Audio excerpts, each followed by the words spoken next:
आज का अखबार। नमस्कार, लेट्स माइक में आपका स्वागत है। आज का अखबार के साथ मैं राखी जैन। यहाँ हम देश दुनिया के सबसे बड़े और विश्वसनीय अखबारों से चुनते हैं वो रिपोर्ट्स जो सिर्फ खबर नहीं, आपकी समझ और सोच को गहराई देती हैं। द गार्जियन में प्रकाशित संपादकीय में ब्रिटेन के प्रधानमंत्री कीर स्टामर और उनके दफ्तर 10 डाउनिंग स्ट्रीट की कामकाज की क्षमता पर सीधी और सख्त टिप्पणी की गई है। ये कहता है कि सरकार बड़े फैसलों की तो बात करती है, लेकिन आंतरिक गड़बड़ियों और खराब प्रबंधन के कारण वो फैसले चमक ही नहीं पाते। संपादकीय की शुरुआत एक ताजा घटना से होती है। स्टामर उत्तर वेल्स गए थे ताकि नए न्यूक्लियर पावर स्टेशन का ऐलान कर सकें, एक बड़ा और दूरगामी फैसला। लेकिन इस अहम घोषणा से ज्यादा चर्चा उस विवाद की हुई जिसमें दावा किया गया कि नंबर 10 ने अपने ही स्वास्थ्य मंत्री के खिलाफ गुप्त ब्रीफिंग दी। यानी सरकार का संदेश दब गया और झगड़ा सुर्खियों में आ गया। लेख का तर्क है, यही आज की स्टामर सरकार की असली तस्वीर है।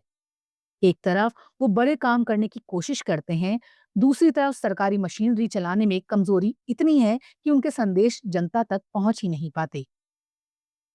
गार्जियन साफ कहता है कि स्टामर अकेले ब्रिटिश राजनीति की संस्कृति नहीं बदल सकते, लेकिन वो अपने दफ्तर को बेहतर चला सकते हैं, जो इस समय वो नहीं कर पा रहे। संपादकीय बताता है, स्टार्मर की सबसे बड़ी कमजोरी है गलत लोगों का चुनाव और बार बार टीम बदलना। कभी चीफ ऑफ स्टाफ बदला, कभी कैबिनेट सेक्रेटरी की नियुक्ति में देरी और कभी कम्युनिकेशन हेड बदल दिए। सलाहकार आते जाते रहते हैं और प्रधानमंत्री का ऑफिस एक अस्थिर टीम की तरह चलता है। इसका नतीजा ये है, किसी मुद्दे पर सरकार की साफ आवाज निकल ही नहीं पाती। गार्जियन आगे कहता है, ये सिर्फ व्यक्तियों की समस्या नहीं है, ये संरचनात्मक दिक्कतें और भी गहरी हैं।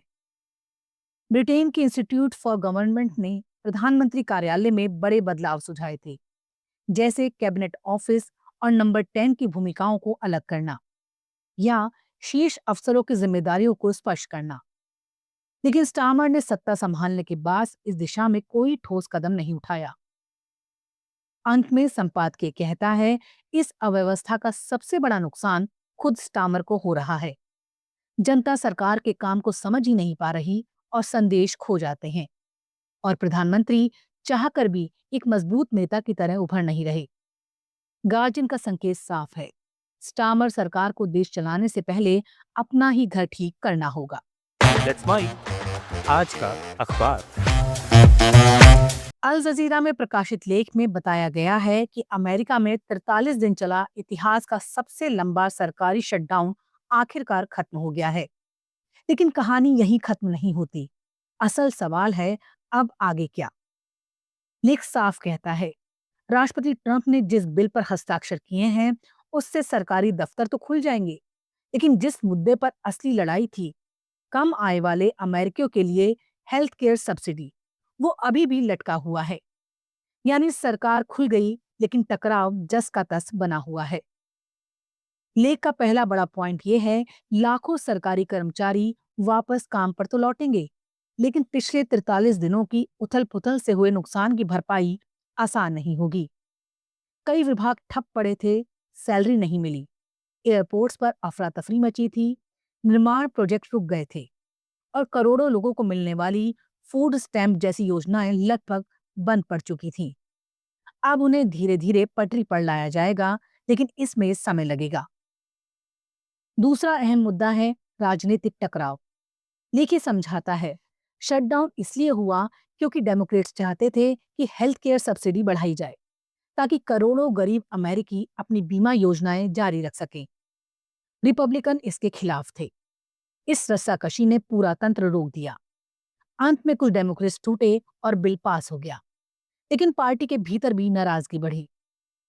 तीसरी बड़ी बात, ये संकट अभी खत्म नहीं हुआ।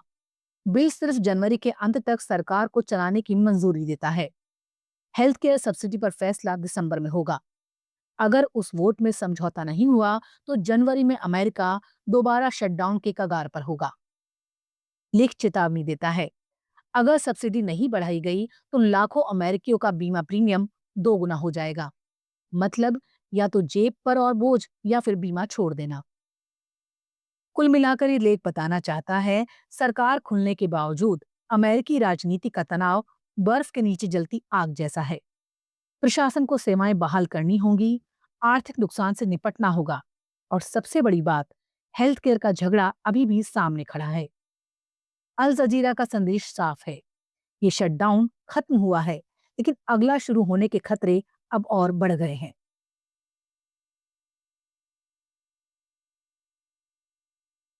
द न्यूयॉर्क टाइम्स में प्रकाशित लेख में एक ऐसी सच्चाई को सामने लाया गया है जिसे सदियों तक दबाकर रखा गया। दास प्रथा के दौरान घटी वो क्रूर घटनाएं जिनकी पूरी कहानी दुनिया लंबे समय तक सुन ही नहीं पाई। लेख का केंद्र है द जोर्ग, एक जहाज, उस पर घटा एक ऐसा कांड जिसने इतिहास में गुलामी की भयावहता को नई रोशनी में उजागर किया। 1781 में अफ्रीकी तट से निकले इस जहाज में 442 लोगों को ठूस कर भर दिया गया था और बीमारी बेहोशी के बीच 125 लोगों को समुद्र में फेंककर मार दिया गया, सिर्फ इसलिए कि जहाज के मालिक बीमा का पैसा वसूल सके। और हैरानी की बात, किसी को सजा नहीं मिली।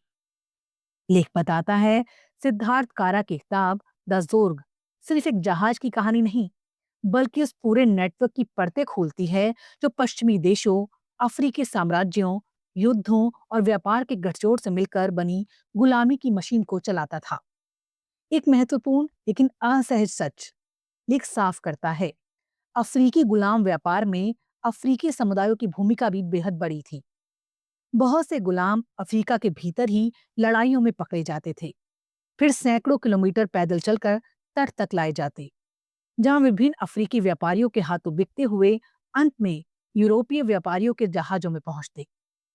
यह हिस्सा इतिहास में अक्सर दबाया गया, क्योंकि ये कहानी सिर्फ सफेद बनाम काला के ढांचे में फिट नहीं बैठती।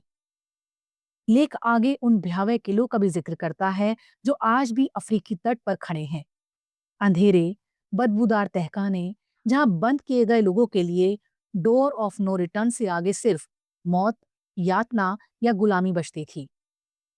कारा बताते हैं कि जहाजों में लोगों को 2 फुट ऊंची लकड़ी की शेल्फों में ठूस दिया जाता था।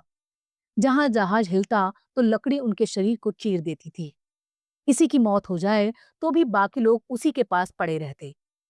एक महिला ने जहाज पर बच्चे को जन्म दिया तो उसे बच्चे सहित समुद्र में फेंक दिया गया। ये क्रूरता उस समय की हकीकत थी। अब लेख अपने सबसे बड़े संदेश पर आता है। लेखक कहता है, इतिहास को काले बनाम गोरे की एक आसान कहानी में समेट देना आकर्षक है, लेकिन ये सच नहीं है। मनुष्य हर रंग में एक दूसरे पर अत्याचार कर सकता है और करता आया है। यही वजह है द जोर्ग सिर्फ गुलामी का वर्णन नहीं, बल्कि ये याद दिलाने वाली किताब है कि बुराई कहीं भी हो सकती है और अच्छाई के लिए संघर्ष भी हर तरफ हुआ। पश्चिमी देशों में उभरा मूवमेंट इस क्रूर तंत्र को समाप्त करने का सबसे बड़ा मोड़ था। अंत में लेख एक दिलचस्प पहलू जोड़ता है, गुलामी के बीच जन्मी क्रियोल भाषाएं, अफ्रीकी तट के किलों में बने भाषा समूह बाद में कैरिबियन और अमेरिका के गुलामों की भाषा बने। यानी दर्द, हिंसा और दास्ता के बीच भी मनुष्यों ने संवाद बनाने का रास्ता खोज लिया और ये विरासत आज भी जिंदा है। कुल मिलाकर लेख हमें ये बताता है, द जोर्ग सिर्फ एक जहाज की कहानी नहीं, बल्कि एक आईना है जिसमें हम देखते हैं कि लालच, सत्ता और हिंसा किस हद तक जा सकती है और क्यों इतिहास को उसकी पूरी जटिलता में समझना आज भी जरूरी है। लेट्स माइक आज का अखबार में इतना ही। देखते रहिए, सुनते रहिए। Let's mic. नमस्कार। आप सुन रहे थे let's mic more than radio. Follow कीजिए हमें हमारे सोशल मीडिया प्लेटफॉर्म्स पर। It's time for news. It's time for more than radio. Presenting the first radio news app, Let's Mic. Let's Mic, a news-based app on your phone where you get to watch and listen news, talk shows, interviews, radio show podcasts. On Let's Mic, you get all relevant information of TV, print, radio, podcast, and digital. Let's Mic talks about every segment of life.